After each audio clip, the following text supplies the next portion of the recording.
It is 1 a.m. in Washington, 5 in London, and 2 on a Thursday afternoon here in Seoul. I'm Moon Gun-young. Here are the top stories making headlines at this hour. Korea's central bank keeps its interest rate steady at 2.5% for a 10th straight month, in line with market expectations. Medical doctors in Korea and the government may sit down for talks as early as Friday to avert an upcoming doctors' strike. And 3 people are dead and dozens injured in a New York City building explosion. Apparent cause, a gas leak. We'll have those stories and more, but first, let us begin right here in this country. Now, there were no surprises in final rate-setting session for outgoing Bank of Korea Governor Kim Jung-soo, whose 4-year term ends at the end of this month. The central bank has left its key interest rate unchanged at 2.5% for the 10th straight month in March. Following its monthly monetary policy meeting on Thursday, the BOK said the economy at home and abroad are continuing to recover at a moderate pace, but did note that the risks coming from emerging markets. The nation's inflation rate ran below the central bank's target band for the 21st straight month in February, standing at 1%. Meanwhile, Korea's finance minister Hyun Woo-seok says the government will work on minimizing the impact of emerging market uncertainties stemming from the U.S. Federal Reserve's stimulus tapering. In a meeting with other policymakers Thursday, Minister Hyun said the government will strengthen its monitoring of emerging economies so it can react to fluctuations before they have a significant impact on the Korean economy and foreign currency markets. Now, he added that the government will establish strategies to further cooperate with these countries, saying those markets make up half of the world's GDP. And taking a brief look at how the local stock market is doing, in line with how the Asian markets are doing, Seoul shares dipped to another low on this Thursday after a low closing on Wednesday. As of 1:30 p.m. Korea time, the benchmark Kospi was up 0.6%, trading at 1944, while the tech-heavy Kosdaq was also up at 1%. Now, on the foreign exchange counter, the Korean currency was trading stronger against the greenback at roughly 1,067 won. Now, there is rising hope that Korean doctors and the government will be able to talk through their differences and hopefully avert an upcoming 6-day doctors' strike planned for the last week of this month. And there are speculations that the two sides could come to the negotiating table as early as Friday. Our Song Ji-sun tells us about the issues dividing the two sides. Medical doctors and the governments are preparing for a meeting after Prime Minister Chung Hong-won proposed talks by March 20th to seek a compromise. The Korean Medical Association of Doctors, upset over government's plan to implement telemedicine and to set up for-profit subsidiaries, is planning a 6-day strike from March 24th unless an agreement is reached. Doctors claim the government's plan could undermine public health.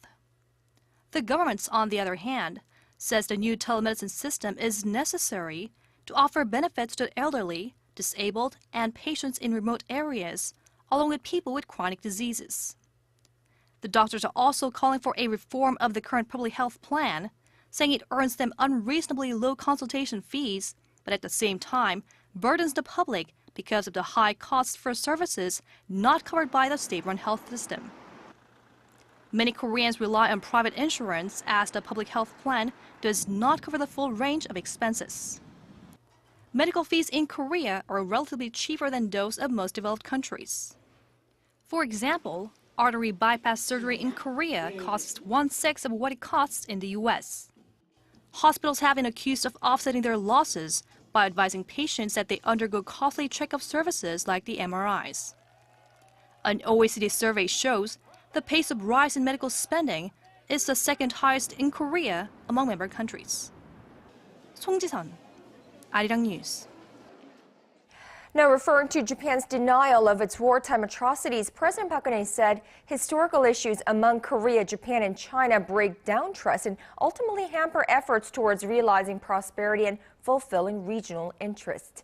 In an interview with CNN as the network's leading women for this month, President Park said she hopes that the three nations will pass down a future in which younger generations can amicably join in efforts to maintain peace and stability in Northeast Asia and achieve prosperity. Now, when asked about how she plans to ensure there is equality in Korea's still male-dominated society, Korea's first female president said she'll seek to build a society where women can live up to their potential and build their careers. And on a similar note, Korea's gender equality minister says the reason violence against women continues is because past wrongs have never been corrected, pointing in particular to the issue of sexual slavery by the Japanese military during World War II. Speaking at Columbia University in New York on Wednesday, Minister Cho Yun-sun stressed that the issue of sexual slavery between Korea and Japan is related to the ongoing abuses against women in troubled parts of the world. She urged young people to help ensure that the kinds of women's rights abuses seen during the war are never repeated. And staying in New York, the U.S. state of New York is inching closer to using the name East Sea for the body of water between Korea and Japan. A Korean-American community group there says the New York State Senate's Judiciary Committee passed a bill Tuesday requiring both East Sea and Sea of Japan be used in all school textbooks published after July 1st. The legislation will take effect if it is passed by both state houses and signed by the governor. A similar bill was passed by lawmakers in Virginia last month and is awaiting the Virginia governor's approval. Now, shifting our focus, South Korea will sign a contract before the year is out to overhaul its Patriot missile system.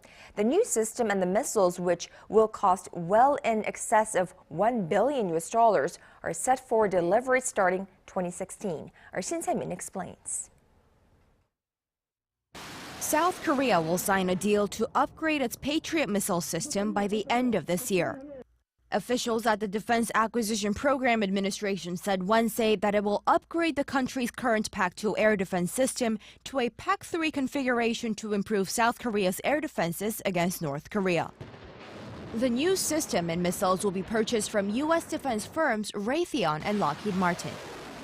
Although the State Arms Procurement Agency declined to comment on how much the new missiles would cost or give any further details, the Defense Ministry has set aside some $1.4 billion for the adoption of new defense system. Delivery is expected to start in 2016. The new defense system packs hit-to-kill PAC-3 missiles with upgraded accuracy, and it'll enhance PAC-2 fire control system so it's capable of firing PAC-2 and PAC-3 missiles interchangeably. The Defense Acquisition Program Administration has also approved a plan to extend the range of the country's multiple launch rocket system from the current 30 kilometers to up to 80 kilometers by 2020. Shin Se-min, ARIRANG News. Now, North Korea claims the North Korea-flagged oil tanker that loaded up on millions of dollars of crude oil from a rebel-held port in Libya has nothing to do with it. A spokesperson for the North Maritime Supervision Bureau told the state news agency Thursday that this regime is not responsible for the vessel named Morning Glory, and it belongs to Egypt's transport and freight service Golden East Logistics. Now, the spokesperson said the North had lent its nationality to the vessel for 6 months due to a contractual matter, but has demanded a cancellation after the tanker took delivery of the crude without Tripoli's authority. Meanwhile, just hours after being removed with a vote of no confidence for failing to prevent the ship from fleeing, ousted Libyan Prime Minister Ali Zaidan has left Libya defying a travel ban. He is reportedly in Europe, but his exact location is not known.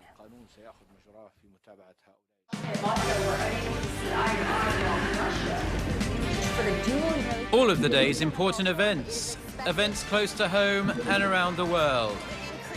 Join Moon Gon-yong live from Seoul. Shopping market for the dual use of the Korean name East Sea and the Japanese name Sea of Japan in school textbooks in the state of Virginia. Rescuers are still searching for the missing following a deadly building explosion in New York City that's left at least 3 dead and dozens injured. Several people remain unaccounted for at the moment, and authorities suspect that the blast was caused by a gas leak. Our Kwon So-ah has this report. New York City's mayor has called it a tragedy of the worst kind. 2 buildings in the city's East Harlem neighborhood completely collapsed on Wednesday morning local time, killing at least 3 people and injuring well over 60. 9 others remain unaccounted for. Thick smoke and debris covered the neighborhood. Nearby structures were badly damaged by what witnesses say was a massive explosion. Residents close to the incident have been evacuated. It blew out some of our windows, like in the back of the building. The whole courtyard had glass in it, and like my apartment shook. New York City Mayor Bill de Blasio rushed to the scene to take stock of the situation and spoke at an emergency press conference.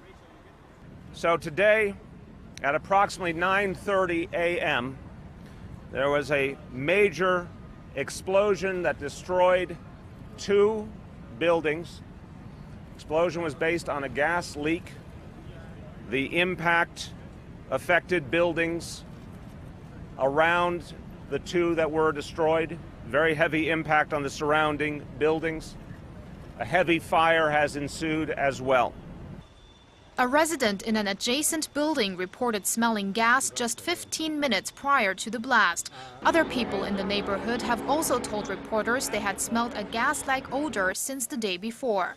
The New York Fire Department has classified the incident as the highest threat level possible.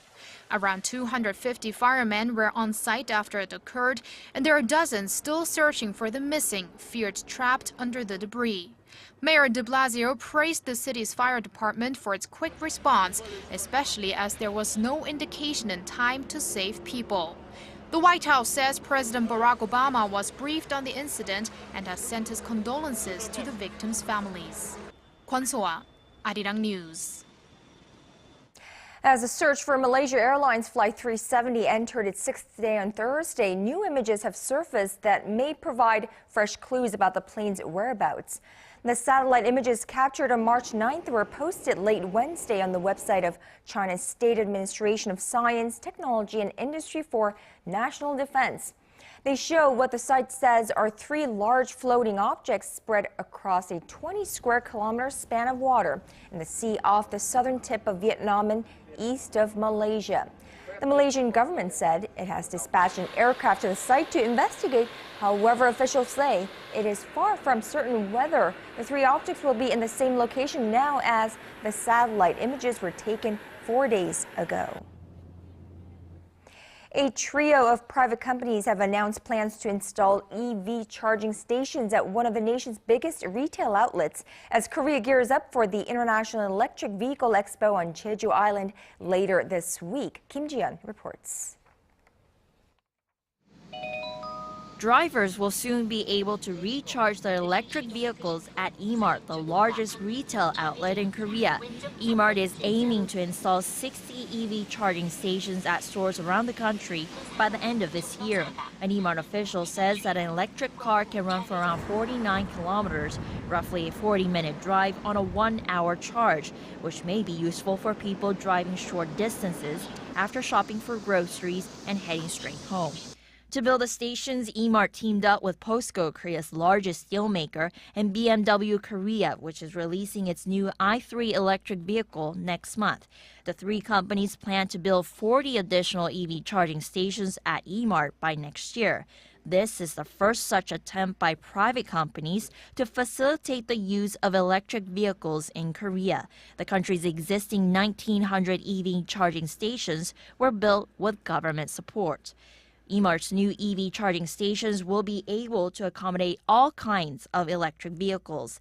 All users will have to do is purchase a membership card.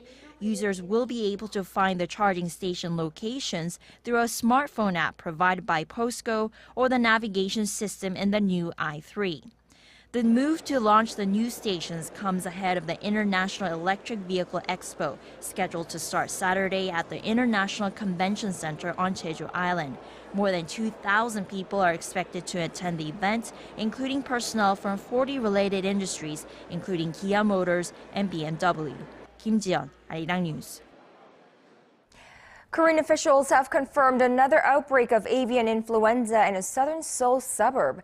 The Animal and Plant Quarantine Agency confirmed Thursday that a dead bean goose found in the city of Gwacheon in Gyeonggi-do Province was infected with the H5N8 strain of the bird flu. Now, if confirmed to be highly pathogenic, access within 10 kilometers of the area will be restricted, which includes southern parts of the Seoul metro area. The city has banned the movement of poultry in the area, while officials are stepping up quarantine measures and disinfection procedures are also underway.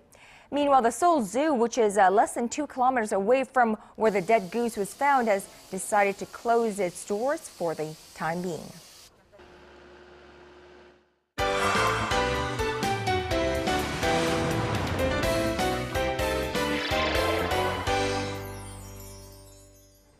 And now it's time for our arts and culture segment, and for that we are joined live in the studio by our Im Yoon-hee, and today she has some updates for us just for this season, spring. Good afternoon to you, Yoon-hee. Good afternoon. Now, spring is definitely upon us, and with this new season, you'll see a shift in the trends in the performance area. And so you'll see some new flowers, some new faces in the scene, but goes without saying that there's much you can learn through experience only. Right, and the stage would be an excellent platform or a place where you can learn from your mentors. And, you know, people can have raw talent, but there's always the advantage of having experience and that building within you. Exactly. So sometimes for these roles, a veteran actor is needed. And so I have two performances that prove just how important it is to have experience for these roles. Let's take a look. Out with the old and in with the new. But sometimes that's not always the best idea. With age comes more experience and wisdom. Veteran actor Yoo In-chon has been on the stage for 9 years. He served as a minister for the Ministry of Culture, Sports and Tourism and is now coming back to the theater to share his experiences and knowledge. Yoo plays the role of an old racehorse in Tolstoy's Strider, The Story of a Horse. He uses his years of musical acting experience to capture the hearts of the audience as the altruistic horse alongside his greedy and selfish owner. Fundamentally, a play needs to reflect life, like a mirror. This play is a textbook example of a respectable play, which is why I chose it as my first piece back on the stage. But the theater isn't always meant for the young and restless. This play is directed at a more mature audience. In 2012, it was a box office success, entertaining the crowds with a humorous plot. Those in their 40s and 50s could easily relate. This romantic love comedy is back on the stage, starring another veteran actor, Cho Jae-hyun. At the National Theatre of Korea, this play captures the heart of the old and the young. Me, My Father, and Courage is a story of a liver cancer patient and his aim to live out his life as he comes to terms with his terminal condition. There is a saying that for someone to live their life, they have to be walking towards an end. As I become more involved with this performance, I began to understand that saying. Actor Shin Gu has been in the business for over 50 years, so his years of experience are perfect for expressing the conflicted emotions of this character. You know, Yoon-hee, for some of these actors, their acting itself is an art form itself. And, you know, there was once a time where all these, the older generation actors did not have a place on stage or on television. So it's definitely very, very nice to see them back on stage with their years of experience and, I suppose, you know, their wisdom that came along with age. Exactly. Right, and you know, it's really good to see that. But sometimes I see moderns and traditionals mixed, and I hear that you have some of those pieces available for us. Yes, so fusion works are very popular in the art, mixing of the traditional with the new. And now Minhwa, I have works of one fusion artist. She's a Minhwa artist, and Minhwa is a traditional Korean folk art. And she does, you can see the tradition in her work, but at the same time, she does take a little bit of a different approach. So let's take a look. These paintings may look oddly familiar. That's because they're Minhwa paintings. A traditional form of Korean art, Minhwa paintings have been around for centuries. But modern-day artists, such as Seo Kong-im, create fusion works of art. In the old days, the adults would do calligraphy and have to grind all the ink by hand. But I use paints and think, how should I color this painting? Or how should I present this card? It's still, however, about the aesthetic practice, though. Song strives to meditate and paint minhwa, working for 16 hours a day for the past 30 years. She creates a modern type of minhwa work that blends the traditional with today's styles that can be appreciated by people from all different cultures. Wherever I take minhwa in the world, there's a certain level people can understand, but there's also a sense of mystery they won't be able to get. I painted a variety of different styles that represents Korea. Seo has now created a minhwa collection with over 50 different works, each one different, but all bright in color, with captivating illustrations, reminiscent of the minhwas painted in Korea centuries ago. You know, that's definitely a new style of minhwa, because minhwa in Korea, in traditional Korea, they were just paintings by ordinary, average, if you will, farmers who just wanted to, I suppose, leave records on rice paper, you're telling me. Exactly. So minhwa actually means painting of the people. And it's interesting, back then it used to contain pictures of very mythical creatures, and there was a reason behind that. It was they would use these minhwa paintings to protect their homes and their families. So they would post it on their farms, on their homes, to sort of ward away the spirits. But nowadays they're used for a little bit different reasons.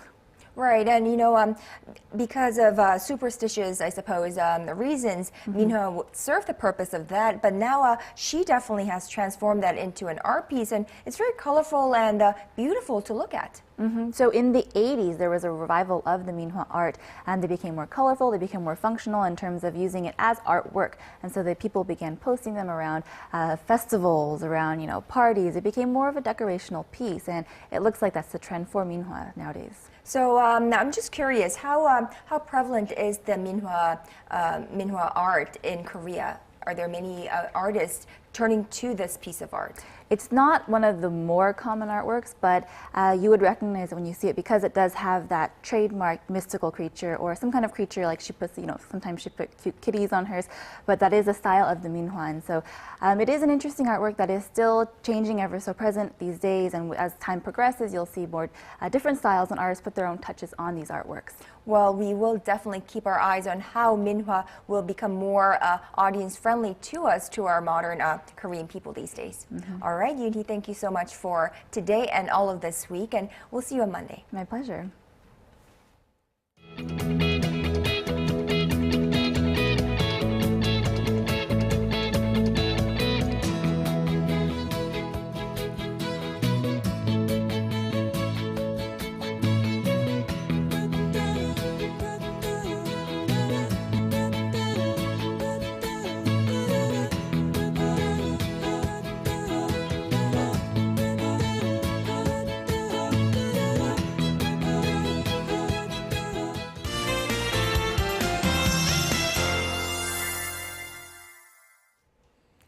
Good afternoon. Now, after all the rain we had yesterday, today we can expect a windy day with the highs of up to 9 degrees. Now, it seems like the remaining days of the week are going to stay chilly, but the weather will start to feel like spring again next week. Now, for more details, let's shift over to our satellite map.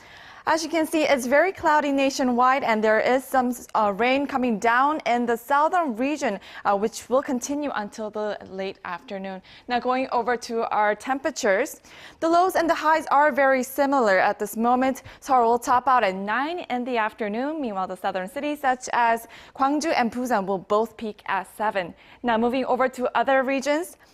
Down on Jeju, it's looking very dark and gloomy at 9 degrees. Dokdo peaks at 3, while Wangungang tops down to -3. Well, that's all for Korea. Now here's a look at the weather conditions around the world.